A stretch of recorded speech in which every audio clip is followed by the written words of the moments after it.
Hello বন্ধুরা, আমি শান্তি। বয়স আমার ৪৫ পার হলেও অনেকেই বলেন আমার চেহারায় এখনও ৩০-এর ছাপ। মাঝে মাঝে আয়নার সামনে দাঁড়িয়ে আমিও অবাক হই, সময় যেন আমার প্রতি একটু বেশি সদয় হয়েছে। আমার গায়ের রং ফর্সা, শরীরটা একটু ভরাট, আর মুখে সবসময় একটা হালকা হাসি লেগেই থাকে। অনেকেই বলেন আমার চোখে এখনও তারুণ্যের সেই পুরনো ঝিলিকটা রয়ে গেছে, চুলগুলো লম্বা আর ঘন, আমি সবসময় সাজিয়ে রাখি। যখনই আমি শাড়ি পরে বাইরে যাই, পাশের বাড়ির কাকিমারা প্রায় হাসতে হাসতে বলেন, শান্তি, তোর রূপের রহস্যটা বল না তো। আমার নিজের ছোট্ট পরিবারই আমার পৃথিবী। স্বামী রামলাল, যার সাথে আমার জীবনের প্রতিটি মুহূর্ত ভাগ করে নিচ্ছি। আমার স্বামী রামলাল এখন ৫৫ বছর বয়সী। আমাদের একমাত্র মেয়ে প্রিয়া, যার বিয়ে হয়েছে ৪ বছর আগে রমেশ নামের এক ভদ্র, সৎ ও পরিশ্রমী ছেলের সঙ্গে। আমার এক ছেলে আছে, কিষান, সে তার স্ত্রী গীতা আর ২ সন্তান ছুটু ও বাবলুকে নিয়ে শহরে থাকে। যদিও বয়সে আমি ৪৫ পেরিয়েছি, মনের দিক থেকে এখনও নিজেকে তরুণী মনে হয়। এক সময় আমার আর রামলালের সম্পর্ক ছিল অনেক গভীর, কিন্তু এখন সে ক্লান্তির কথা বলে। আগের মতো রাতের সেই উষ্ণতা আর নেই। আমি হেসে বিষয়গুলো এড়িয়ে যাই, কিন্তু মনটা মাঝে মাঝে ফাঁকা ফাঁকা লাগে। তবুও আমি আমার পরিবার নিয়ে সুখেই ছিলাম। ঘটনাটা সেদিনকার, যেদিন রমেশ জামাই আমাদের গ্রামে এসেছিল। তখন আমাদের গ্রামে বড় মেলা বসেছিল, মাধবপুরের বাৎসরিক উৎসব। দূরদূরান্ত থেকে লোকজন আসত, নানা রঙের দোকান, খাওয়া দাওয়া আর রাতে গানবাজনার আয়োজন থাকত। আপনারা দেখছেন বাংলা অডিও স্টোরিজ চ্যানেল। প্রিয়া আর রমেশ জামাই মেলাতে গিয়েছিল। আমি বাড়িতেই থাকলাম, কারণ রামলাল ভিড় একদম সহ্য করতে পারে না। সে তাড়াতাড়ি ঘুমিয়ে পড়েছিল। আমি তখন রান্নাঘরে রাতের কাজগুলো গুছিয়ে নিচ্ছিলাম। এমন সময় প্রিয়া ফোন করে বলল, মা, আমি আজ আমার বান্ধবীর বাড়িতে থাকব, রমেশকে পাঠিয়ে দিচ্ছি। আমি বললাম, ঠিক আছে মা, সাবধানে থেকো। রাত তখন প্রায় ১০টা বাজে। আমি রমেশের জন্য খাবার গরম করছিলাম আর অপেক্ষা করছিলাম।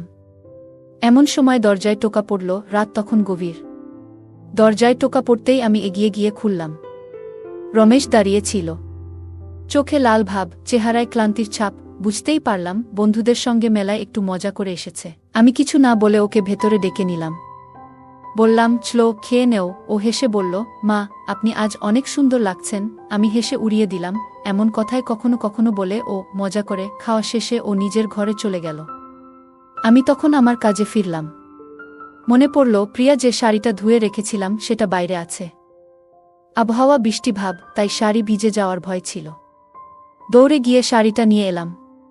লাল রঙের শাড়ি, সোনালি পাড়, বরাবরই আমার পছন্দের ছিল। এক অদ্ভুত তাড়নায় শাড়িটা পরে ফেললাম। আমি আয়নার সামনে দাঁড়ালাম। মনে হলো যেন নিজেকেই নতুন করে দেখছি। এমন সময় হঠাৎ রমেশ সামনে এসে দাঁড়ায়। চোখে বিভ্রান্তি আর মুখে হাসি। অন্ধকারে হয়তো ভুল বোঝে, প্রিয়া ভেবে ফেলে। আমি অবাক হয়ে বলি, আমি প্রিয়া নই, আমি তার মা। কিন্তু সে মনে করে আমি মজা করছি। আমি তখন দুইভাবে বলি, রমেশ, যাও, ঘুমাও। রাত অনেক হয়েছে। সে একটু হেসে নিজের ঘরে ফিরে যায়। আপনারা দেখছেন বাংলা অডিও স্টোরিজ চ্যানেল। পরদিন সকালে সবকিছু স্বাভাবিক। রমেশ কিছুই মনে রাখতে পারেনি। কিন্তু আমার ভিতরে এক ধরনের দোলাচল চলছিল। একটা ভুল বোঝাবুঝি, এক মুহূর্তের আবেগ, যা কোনো ক্ষতি করেনি, কিন্তু আমাকে গভীর চিন্তায় ফেলে দেয়। জীবনের এই অধ্যায় হয়তো অন্যরকম ছিল, কিন্তু সেটা আমি একান্তই নিজের ভেতর রেখে দিয়েছি।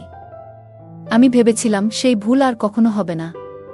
কিন্তু কিছু মাস পর আবার রমেশ এলো তার শ্বশুরবাড়িতে। এবার সে একদম স্বাভাবিক ছিল, কোনো মাতলামি ছিল না। আমি তখন রান্নাঘরে ছিলাম। হঠাৎ সে পাশে এসে দাঁড়ায়, আস্তে করে বলল, মা, আমি সবকিছু মনে রেখেছি। আমি থমকে গেলাম। বললাম, রমেশ, ভুল হয়েছিল। সেটা ভুলেই যাওয়া উচিত। সে হেসে বলে, ভুল যদি এমন ভালো লাগে, তাহলে কি সেটা সত্যিই ভুল? আমি চুপ করে যাই। বুঝতে পারছিলাম না কি বলবো। সেই রাতে সবাই ঘুমিয়ে পড়ার পর সে আমার ঘরের দরজায় আসে। কিন্তু এবার আমি শক্ত ছিলাম। আমি দরজা খুলি না। আমি জানতাম এই আবেগে ভেসে যাওয়ার মানে একাধিক সম্পর্ক ভাঙা। আমি সেই রাতে নিজেকে সামলে নিয়েছিলাম। কিন্তু মনের ভিতর এক ধরনের যুদ্ধ চলছিল, ভুলের বিরুদ্ধে, লোভের বিরুদ্ধে, নিজের ইচ্ছার বিরুদ্ধে। এর কিছু মাস পর আবার বর্ষাকাল আসে মাধবপুরে। চারপাশে সবুজ, কিন্তু গ্রামের রাস্তা কাদা ভরা। একদিন প্রিয়া ফোন করে জানায়, রমেশ আসছে আবার গ্রামে কিছু কাজের জন্য। আমি নিজেকে মনে মনে বলি, শান্তি, এবার নিজেকে ঠিক রাখতে হবে। রমেশ আসে, আগের মতোই হাসি খুশি। পায়ে হাত দেয় আর বলে, মা, আপনি তো আগের থেকেও তরুণ দেখাচ্ছেন। আমি হেসে বিষয়টা এড়িয়ে যাই। কিন্তু ভিতরে ভিতরে মন যেন অস্থির হয়ে উঠছিল। সেই রাতে বৃষ্টি হচ্ছিল জোরে। রামলাল তার বন্ধুর বাড়িতে ছিল, প্রিয়া শহরে বান্ধবীর বিয়েতে। বাড়িতে শুধু আমি আর রমেশ। আমি রান্না করছিলাম, আর রমেশ বাইরে বসে বৃষ্টির শব্দ শুনছিল। আমি ডেকে বলি, রমেশ, ভিতরে আয়, খাবার তৈরি। সে এসে আমার পাশে দাঁড়ায় আর বলে, এই বৃষ্টি কত সুন্দর না মা। আমি কিছু বলি না। আমি জানতাম মনের দুর্বলতা কখন যেন নিজের হাতকে পিছনে ফেলে দেয়। কিন্তু এবার আমি দুই ছিলাম। নিজের ভেতরের লড়াইয়ে আমি নিজেকে জিতিয়ে আনতে চেয়েছিলাম। কারণ সব আবেগই সত্যি হয় না, কিছু আবেগ সময়মতো থামাতে হয়। এটাই জীবনের শিক্ষার মতো এক অধ্যায়। রাতে চারপাশে বৃষ্টির শব্দ, বাতি চলে গিয়েছিল, শুধু একটি কুপির আলো। আমি রান্নাঘর থেকে বেরিয়ে আসতেই দেখি রমেশ সামনে দাঁড়িয়ে। একটু থমকে গেলাম। সে বলল, আজ আপনি প্রিয়াকেই মনে করিয়ে দিচ্ছেন। আমি হেসে বললাম, তুমি না। আবার শুরু করলে। কিন্তু ভিতরে এক অজানা উত্তাপ কাজ করছিল। আমি কিছু বলার আগেই সে আমার হাত ধরল। আমি হালকা ধাক্কা দিয়ে বললাম, রমেশ, এসব ঠিক না, ভুলে যাও। সে কিছু না বলে চলে গেল। সকালে দেখি রমেশ চলে গেছে, রেখে গেছে এক চিরকুট, মা ক্ষমা করবেন। আমি বুঝতে পারছি না কেন এমন হয়। আপনারা দেখছেন বাংলা অডিও স্টোরিজ চ্যানেল। আমি চিঠিটা পুড়িয়ে ফেলি। অদ্ভুতভাবে মনের ভিতর ছিল দোটানা, একদিকে অনুশোচনা, অন্যদিকে এক অজানা প্রশান্তি। কয়েক মাস পর আবার মেলা। প্রিয়া তার বান্ধবীর বাড়ি গেল, আর রমেশ রয়ে গেল বাড়িতে। রাতে সে আবার সামনে এসে দাঁড়ায়। বলল, আমি অনেক চেষ্টা করেছি আপনাকে ভুলে যেতে, কিন্তু পারি না। আমি কঠিন গলায় বলি, রমেশ, এসব বন্ধ করো। এটা ভুল, আর কেউ জানতে পারলে আমাদের সব শেষ হয়ে যাবে। সে কিছু না বললেও চোখ বলছিল অন্য কথা। রাত গভীর হলে আবার সে আমার কাছে আসে। আমি দরজা বন্ধ করে দেই। এবার আমি সিদ্ধান্ত নিই, এই ভুল বারবার করা চলবে না। পরদিন আমি রান্না করছিলাম, রমেশ পাশে এসে দাঁড়ায়।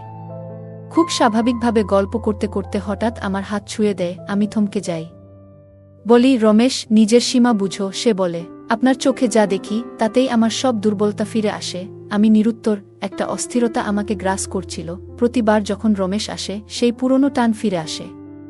আমি বারবার নিজেকে ধরে রাখার চেষ্টা করি, কিন্তু নিজের মনের বিরুদ্ধে যুদ্ধ সহজ নয়। রমেশ একদিন বলেছিল, মা, আমাদের এইসব বন্ধ করা উচিত। আমি বলেছিলাম, ঠিক বলছো, কিন্তু তুমি এলে সব কিছু আবার শুরু হয়ে যায়। এটা শুধু একটা মানুষের দুর্বলতা না, এটা সেই সম্পর্কের ছায়া যা আলোতে এলেই হারিয়ে যায়। আমি জানি, কিছু সম্পর্ক কখনো বাস্তবের নয়, শুধু এক অদ্ভুত টান হয়ে থেকে যায় মনের কোণে। আমি স্পষ্ট করে বলেছিলাম, রমেশ, এবারই শেষ। এরপর তুমি এখানে আর আসবে না। সে কিছুক্ষণ চুপ থেকে বলল, আমি জানি মা, কিন্তু আপনি তো জানেন, মনকে বোঝানো খুব সহজ নয়।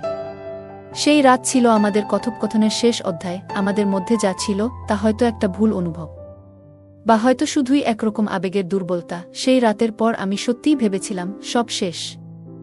আমি নিজেকে বোঝাই, আমি একজন মা, একজন শাশুড়ি, আমার দায়িত্ব পরিবারের প্রতি। কিন্তু ভিতরে ভিতরে একটা ভয় বাসা বাঁধতে শুরু করেছিল। যদি কেউ জেনে যায় আমাদের পুরনো ভুলের কথা। আমি প্রতিটি রাতে ঈশ্বরের কাছে ক্ষমা চাইতাম। সময় কেটে যায়, সবকিছু স্বাভাবিক হয়ে ওঠে। রমেশ প্রিয়া মাঝে মাঝেই আসে, আর আমি রমেশের সঙ্গে চোখাচোখি এড়িয়ে চলি। সেও খুব স্বাভাবিকভাবে আচরণ করে, কিন্তু তার চোখের সেই পুরনো চাহনি, যেটা একসময় আমাকে দ্বিধায় ফেলে দিত, তা আজও মাঝে মাঝে দেখা যায়। আর আমার ভিতরের অস্থিরতা তখনই বেড়ে যায়। একদিন আমার ছেলে কিশন পুরো পরিবার সহ গ্রামে চলে আসে। তার বাচ্চারা, ছোটু আর বাবু, আমাদের সাথে ছুটি কাটাতে এসেছে। প্রিয়াও এসেছে। পুরো বাড়ি আনন্দে ভরে যায়। রামলাল দারুণ খুশি। সবাই এক ছাদের নিচে। আমি হেসে যাই, কাজ করি, অতিথিদের যত্ন নিই, কিন্তু ভিতরে এক ঝড় বয়ে চলেছে। আমি বারবার নিজেকে বোঝাই, সব ভুলে যাও, সবকিছু স্বাভাবিক হয়ে গেছে। সেই রাতে সবাই খাওয়া দাওয়া শেষে ঘুমিয়ে পড়ে। আমি একা রান্নাঘরে বাসন মাজার সময় হঠাৎ দেখি রমেশ জামাই চুপি চুপি এসে দাঁড়িয়েছে। আমি অবাক হয়ে বলি, তুমি এখানে কেন? কেউ দেখে ফেললে সমস্যা হবে। সে হাসে, বলে, মা, শুধু 2 মিনিট, একটা কথা বলতে চেয়েছিলাম। সে একটু এগিয়ে আসে।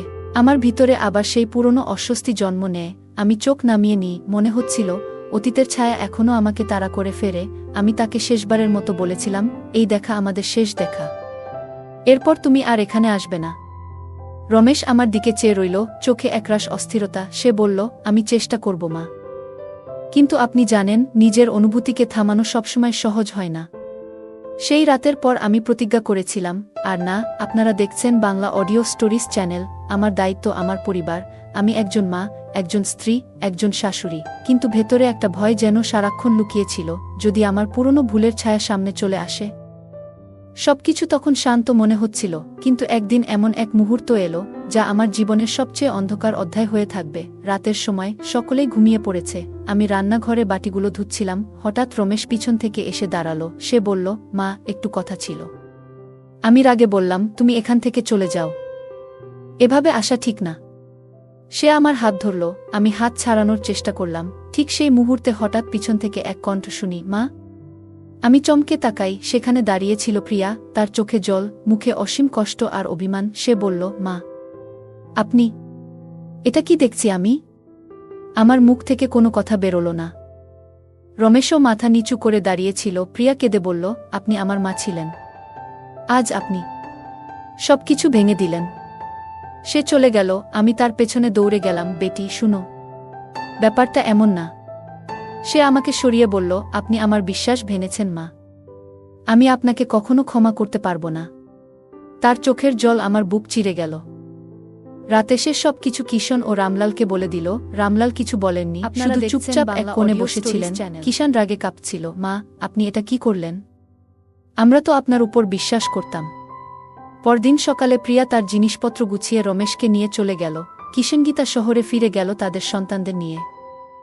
রামলালও কয়েকদিন পর তার ভাইয়ের গ্রামে চলে গেলেন। ঘরটা, যেখানে একসময় হাসি আনন্দে ভরে থাকত, এখন নিস্তব্ধতার কবর। আমি একা পড়ে গেলাম। মানুষ দূর থেকে ফিসফিস করে, অনেকেই মুখ ফিরিয়ে নেয়। আমি ভাবি, যদি প্রথম সেই মুহূর্তে নিজেকে শক্ত করতে পারতাম, তবে আজ আমার পরিবার ভেঙে যেত না। এখন আমি শুধু অপেক্ষা করি, প্রত্যেকদিন প্রার্থনা করি, আমার সন্তানরা একদিন আমাকে ক্ষমা করুক। আজ যখন এই কথা আপনাদের বলছি, আমার উদ্দেশ্য কাউকে দোষ দেওয়া নয়। আমি চাই আপনারা আমার ভুল থেকে শিখুন। জীবনে অনেক সময় এমন মুহূর্ত আসে যেখানে মনের দুর্বলতা আপনাকে পথভ্রষ্ট করে দিতে পারে। সেই সময় নিজের উপর নিয়ন্ত্রণ হারালে পুরো জীবন বদলে যেতে পারে। আপনজন, পরিবার, সম্মান সব হারাতে হয়। তাই আমার অনুরোধ, মন দুর্বল হলে থেমে যান, ভেবে দেখুন আপনার সিদ্ধান্ত আপনার প্রিয়জনকে কতটা প্রভাবিত করবে। আমার গল্প এখানেই শেষ। আমি জানি না আর কতদিন বাঁচব, কিন্তু চাই কেউ যেন আমার মতো ভুল করে একা না হয়ে যায়। এই জীবনের কিছু মুহূর্ত আজও আমাকে ঘুমোতে দেয় না। ভুলের এই যন্ত্রণা একাকিত্বে রূপ নিয়েছে, কিন্তু আমি চাই আমার এই গল্পটা আপনাদের জীবনে এক শিক্ষা হয়ে থাকুক। বন্ধুরা, জীবনের পথ অনেক সময় বিভ্রান্তিকর হয়ে পড়ে। ভুল পথ কখনো কখনো খুব সহজ ও আকর্ষণীয় মনে হয়, কিন্তু সেই পথের শেষটা শুধুই অন্ধকার আর কষ্টে ভরা। আপনার পরিবার, সম্পর্ক আর সম্মান, এই তিনটি জিনিস জীবনে সবচেয়ে মূল্যবান। একটি সামান্য ভুল সেগুলোকে চিরতরে ভেঙে দিতে পারে। আপনারা দেখছেন বাংলা অডিও স্টোরিজ চ্যানেল। আমি আজও প্রতীক্ষা করি প্রিয়া, কিষান আর রামলাল, একদিন হয়তো তারা আমাকে ক্ষমা করবে। কিন্তু আমি জানি কিছু ক্ষত কখনো শুকায় না। আজ আমি এই গল্পটা বলছি শুধু নিজের কথা বলার জন্য না, আমি চাই আপনি শিখুন, যেন আপনি আমার মতো ভুল না করেন। বন্ধুরা, যদি এই গল্প আপনাদের মনে ভালোবাসা, সচেতনতা বা অনুতাপ জাগিয়ে তোলে, তবে বুঝবো আমার উদ্দেশ্য সফল হয়েছে। এই ভিডিওটি ভালো লাগলে লাইক করুন, বন্ধু ও পরিবারের সাথে শেয়ার করুন, যেন তারাও এই শিক্ষা নিতে পারে। কমেন্টে জানান এই গল্প থেকে আপনি কি শিখলেন। আর হ্যাঁ, যদি এখনও আমাদের চ্যানেলটি সাবস্ক্রাইব না করে থাকেন, তাহলে এখনই সাবস্ক্রাইব করুন এবং বেল আইকন প্রেস করে দিন, যাতে পরবর্তী গল্প সবার আগে আপনিই শুনতে পারেন। আপনার ভালোবাসা ও সমর্থনের জন্য হৃদয়ের গভীর থেকে ধন্যবাদ। আবার দেখা হবে নতুন এক গল্প নিয়ে।